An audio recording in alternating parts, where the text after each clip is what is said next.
Okay, so my next guest here, well, I introduced Michelle. Yeah. Take it away, Michelle. You got 5 minutes. Thank you, Lauren. Hello, everyone. This is a tremendous gathering, and now that you've all been reminded to go on Facebook, I'm going to clean up my act a little bit. So, our coalition, the Money Out Voters In Coalition, MOVI, we began organizing in 2011 in Los Angeles, and we passed a resolution through the Los Angeles City Council calling on the Congress to overturn Citizens United and its underlying precedents. As Aura mentioned in the earlier panel, money in politics is at the root of all of this and all of these issues that we all care about. We know the brick wall that they run into, and it's money and corporate constitutional rights. And so what was necessary in California was to take this call for the constitutional amendment, which is the only way that we will undo what the Supreme Court has done, and especially this Supreme Court, was to pass resolutions throughout. I think the final total was about 66 or 7 cities, at which point we thought we can go statewide and put this measure on the ballot in all of California. A lot of folks thought that that was too early.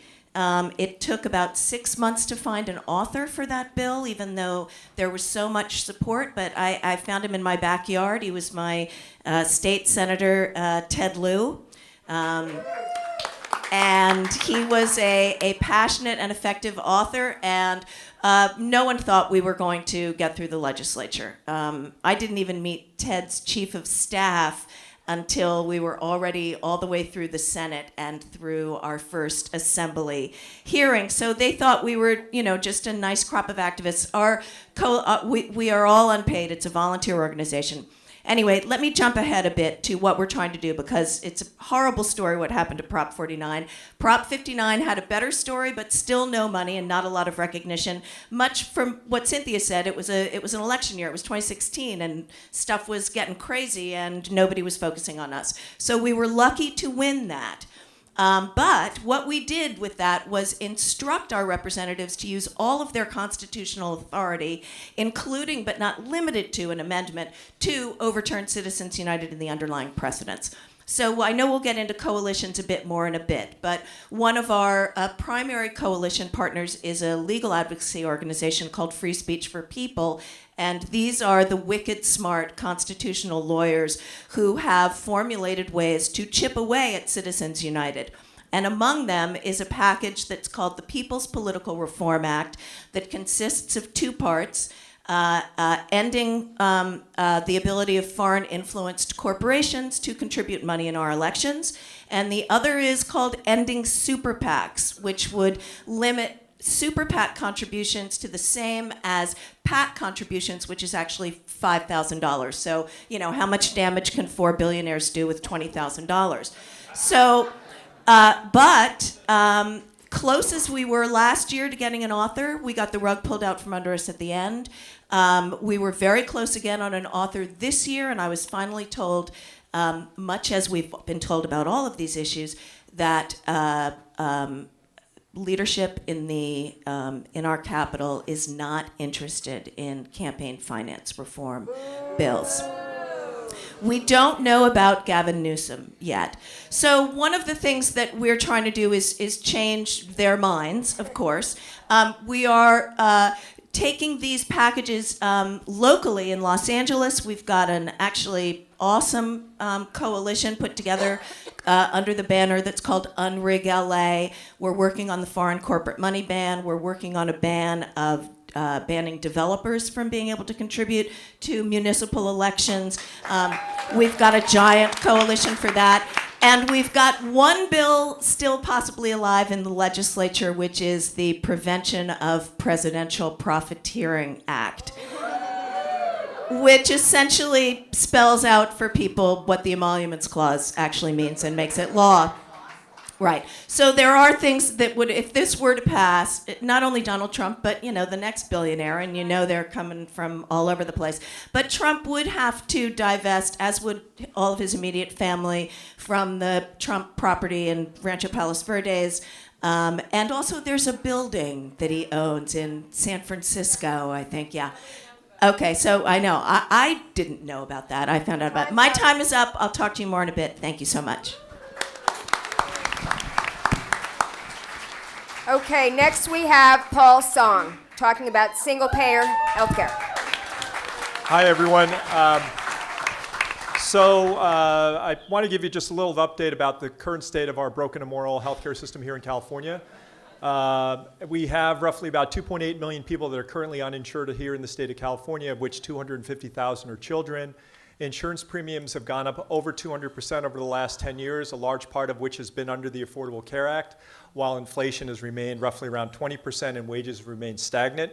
We have 1 out of 3 Californians who has insurance who will delay seeking care because they can't afford their copays or deductibles. We also have roughly 1 out of 8 Californians who will not fill a prescription because drug prices are too expensive. In spite of that, we have really stagnation in Sacramento and an unwillingness to really tackle the challenges at hand. What you might have heard is this legislative session, there is no single-payer bill that was introduced. We did not find one legislative champion that was willing to step up to introduce a bill. Last session, we had, under the leadership and hard work of the nurses, SB 562. Which died a sort of an untimely, really awful death. But the reality of that was that even though it made it through the Senate the first time, there were some things that needed to be worked out that when Speaker Rendon put it on hold, not one legislative champion stepped up again to take it forward. And what does that tell you? That there is no political appetite. When people say things are woefully incomplete in Sacramento, it's the lack of political will that's woefully incomplete in Sacramento right now.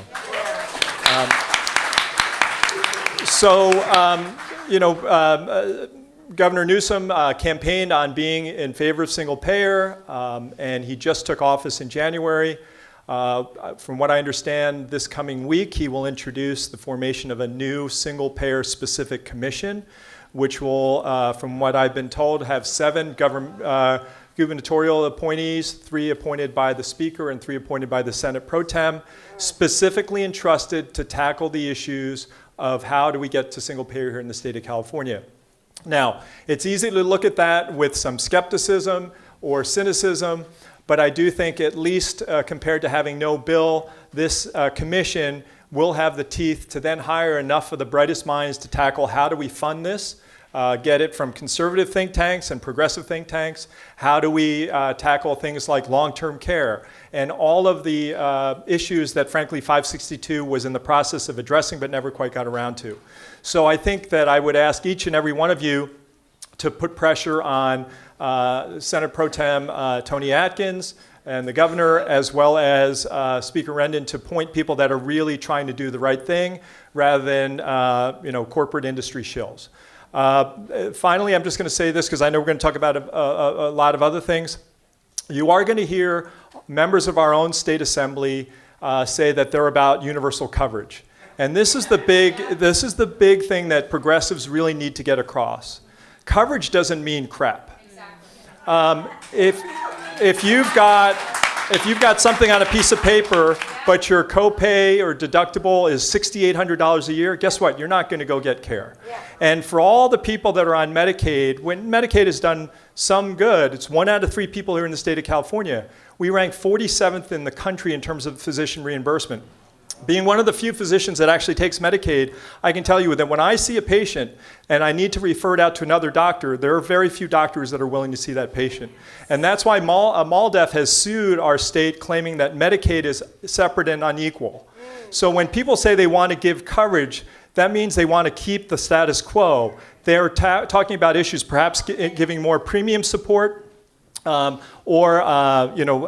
reducing the pre-existing threats. But all that, no one's tackling runaway costs. No one's trying to introduce insurance rate regulation or pharmaceutical drug pricing control, and single payer will absolutely do that. Finally, do not let the Republican Trump administration plan to support the Texas lawsuit against the ACA give the Democrats in our party a pass. They're saying we now need to focus on preserving the ACA. Well, I think if you went bold and you went for Medicare for all, use that as your starting point, maybe we would have had a public option to now. Yeah. But the thing is, we cannot give our own Democrats a pass on this. Yeah. Finally, I'm just going to say this. I got into a lot of trouble 2.5 years ago for using a term which I apologize for, which was quite insensitive, to talk about members of the Democratic Party who I call corporatists. And the reality is, that's really the biggest obstacle to why we are not getting single payer here in the state of California.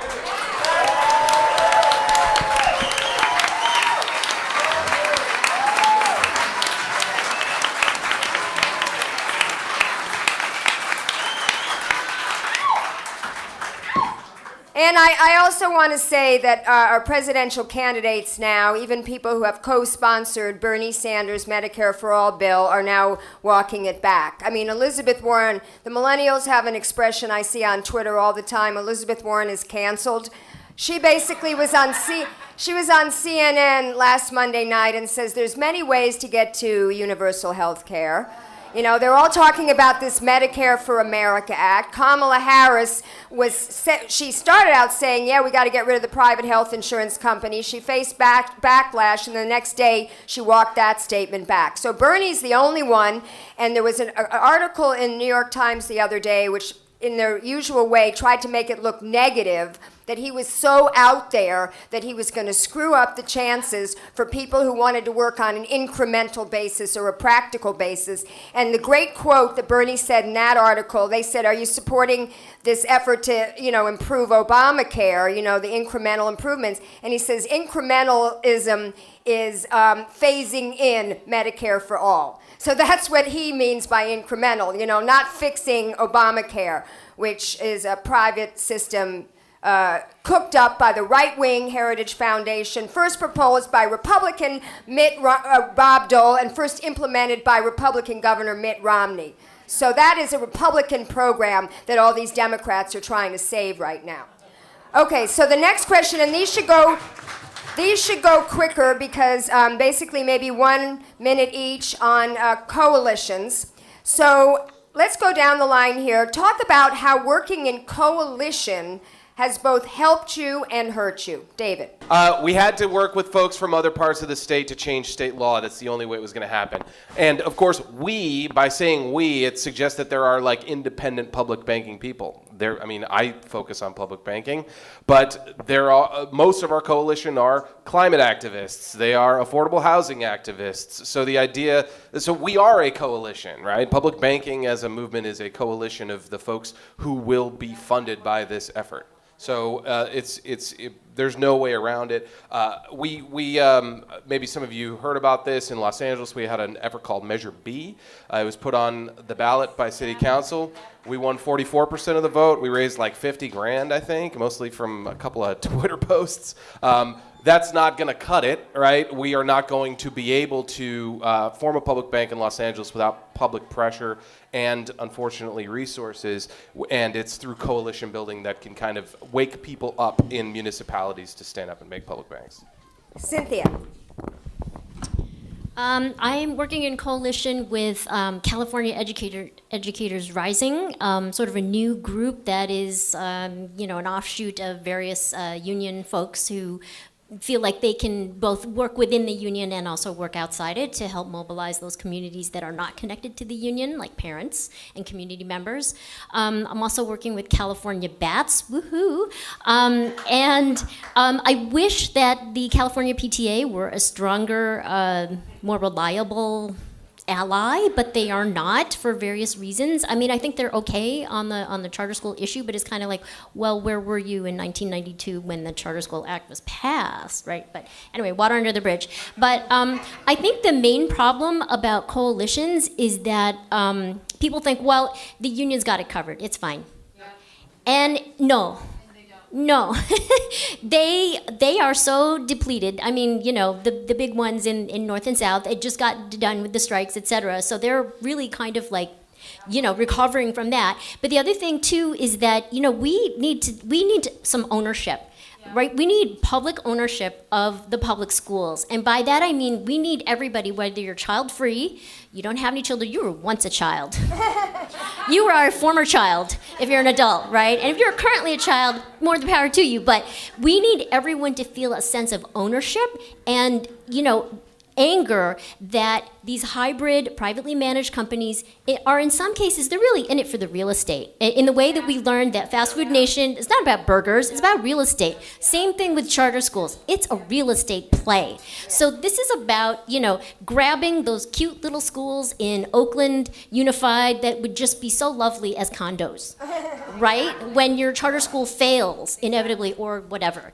And so we have to really look carefully at, you know, those financial arrangements. And again, it's really complicated, but we need everyone to feel like they have a stake in keeping public spaces public, and public schools are like one of our key spaces. Yes, thanks.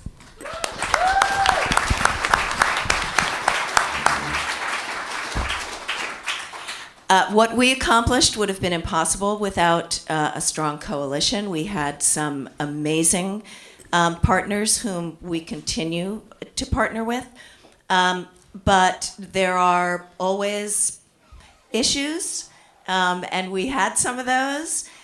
We had there were partnerships that we expected to have that we did not have in our push for the constitutional amendment. Notably, I'll mention the League of Women Voters, which was very odd to us, and in fact, they were sending folks around the state to speak against Prop 59. We were able to, you know, what we did have was great volunteers. As I say, we're an all-volunteer organization, and we found out about these meetings and sent folks out to try and change that conversation, and they did stop telling people to vote against Prop 59. But now we're working in coalition with them in both in the LA effort to ban foreign corporate money and developers, but also in Sacramento when we went down up to Sacramento, the good government groups, to shut down AB 84, which was Anthony Rendon's bill. Well, actually, he got Kevin Mullen to author it, but it was Anthony Rendon's bill that would have increased the max donations to the leadership PACs from 4,000 people familiar with this. The huge, yes, thank you so much for your work on AB 84. And the League of Women Voters were awesome in that. So, you know, you take them as friends when they will be friends, and when they won't be friends, you work around them. I hope to be working with you guys as I find out you're both in LA. And I want to talk to you about something. Your bill is on the legislative agenda for the Los Angeles County Democratic Party Legislative Committee, which I'm on. Okay. Okay. So awesome. Thank you. Paul, I want you to also address specifically the coalition for SB 562, because Dave Diane wrote his second hit piece on the bill, in which he said that the nurses union were not, there were partners in that coalition that weren't happy with it. And I think we need to talk about that, because if there was any kind of sabotage from within on that, you know, we need to air that out. So I just first want to point out the real positives of 562. While people can criticize pros and cons of the bill, it was a great organizing tool that put together really an unprecedented coalition in our state. When I first moved to California here in 2008 and got involved in single payer, if you went to a rally, you would see maybe 6 or 7 gray-haired doctors, and that was the extent of the rally. And the rallies by the end were diverse, both in terms of age, ethnicity, all walks of life, and it was really great. And as a result, if you look, polling is at an all-time high. One thing I would say is if you look at the polling of marriage equality, some of you might have worked on that. I worked on the fight for marriage equality. In the 5 years that led up to finally the ultimate passage of marriage equality, if you look at those curves and you put them, superimpose them with what the support is for single payer, the curves mirror itself. Meaning we're starting to see a sea change. And in much the same way that people came out to their families or coworkers or neighbors, people are starting to share their horror stories about why this healthcare system is not working for them. And I think it's only a matter of time. Last thing I'm just going to say about the coalition, I think of all the coalition partners that we really should all group with, it's the money in politics, because that is really at the root of all evil. And I think that we can certainly talk a little bit more about some other coalition work.